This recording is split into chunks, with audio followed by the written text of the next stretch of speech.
En compagnie de Mme Françoise David, qui est porte-parole de Québec solidaire et leader de l'aile extra-parlementaire de ce parti. Madame David, bonjour. Bonjour. Vous êtes avec nous aussi aujourd'hui à Rimouski pour d'abord présenter le nouveau livre que vous venez d'écrire finalement. C'est De colère et d'espoir, le titre. Ce livre raconte quoi au juste? Alors, ce livre, c'est une sorte de carnet.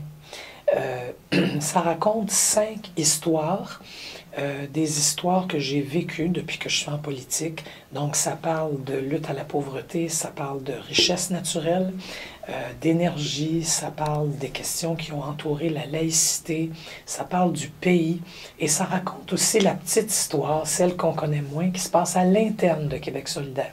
Ce que j'ai voulu avec ça, c'est de dire aux gens, on peut en faire de la politique. C'est possible, c'est un métier respectable. Quand il est fait par des gens respectables, on peut être honnête en politique, on peut être intègre.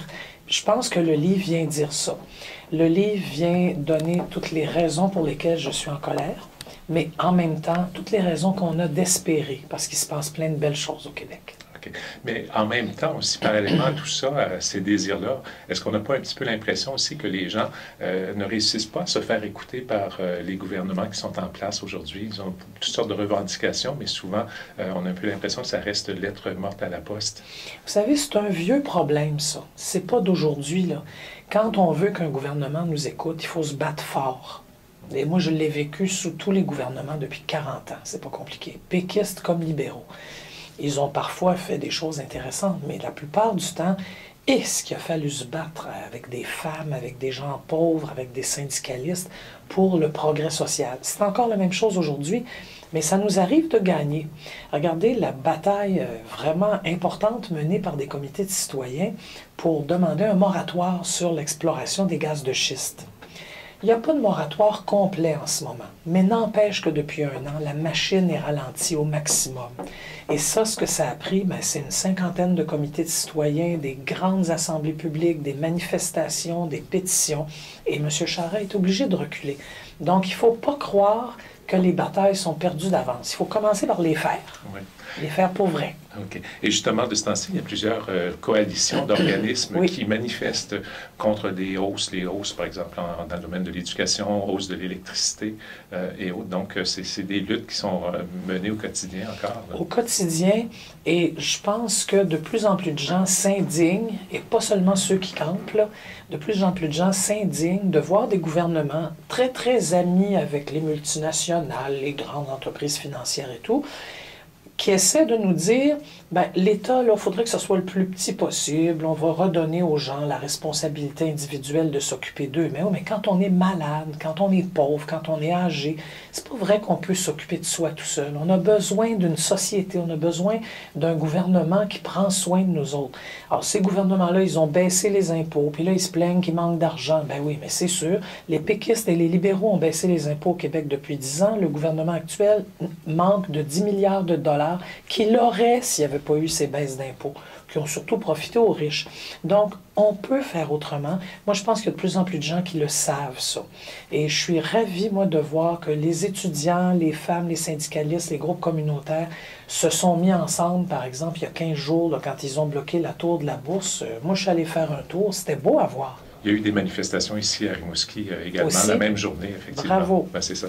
Madame David, on a un peu l'impression que la campagne électorale est d'une certaine façon amorcée. Je présume que vous êtes en mode de recruter des bénévoles pour votre parti actuellement. Ah, nous, c'est bien plus que ça. On est en mode recrutement de candidats, candidates de façon accélérée. Notre matériel électoral est presque prêt. Nos associations sont en train de discuter de la plateforme électorale. Elle va être adoptée dans un congrès à la fin avril. Nous, quand les élections arriveront, là, on sera vraiment bien préparés. En fait, c'est la première fois qu'on a tant de temps à Québec solidaire pour préparer une campagne électorale. Alors moi, je suis très confiante. Je pense qu'on aura plusieurs députés à l'Assemblée nationale. OK. Je reviens un petit peu à vos propos au cours de cette entrevue, puis au livre dont vous nous parliez en début d'entrevue également. Si on regarde un petit peu le constat de ce qui se passe présentement, vous nous dites, il y a encore plusieurs raisons d'espérer dans ce système-là. Ah, mais oui! Et les raisons d'espérer, en fait, ce sont les gens qui nous les donnent. Ce sont tous ceux-là qui mettent en place des entreprises d'économie sociale, des coopératives, qui bâtissent des outils culturels, qui décident de faire de l'agriculture biologique, puis qui là réfléchissent à la mise en marché. Des gens là créatifs et innovateurs au Québec, il y en a plein, j'en parle dans mon livre, je donne plusieurs exemples.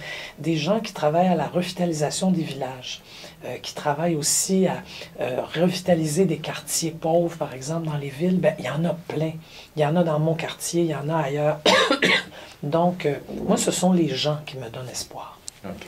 Alors, les gens ont compris aussi que vous avez des petits problèmes de voix aujourd'hui. Vous avez souffert d'une laryngite, je crois. Oui, je suis désolée. C'est ça, il n'y a aucun problème. Mais aussi, au moment où l'entrevue sera diffusée, vous aurez fait une séance de signature ici à la librairie L'Alphabet à Rimouski. Absolument. Comme vous en faites d'ailleurs dans d'autres endroits du Québec aussi. Oui, oui, oui. Ce livre-là, il va bien. On est à la 3e édition. Donc, au mois de mars, je vais faire plusieurs librairies. Je vais aussi être au Salon du livre de Québec, qui est à la mi-avril. Donc, je souhaite que de plus en plus de gens le lisent, parce que je sais qu'ils sont en colère, mais je voudrais qu'ils sachent qu'il y a de l'espoir, parce que sans espoir, on n'a pas envie de s'engager. Et moi, je voudrais que les gens s'engagent, que ce soit dans leur milieu, que ce soit politiquement, mais tous ensemble, on peut rendre la société meilleure. Alors, Madame David, merci beaucoup pour ces propos. Merci à vous. Au revoir.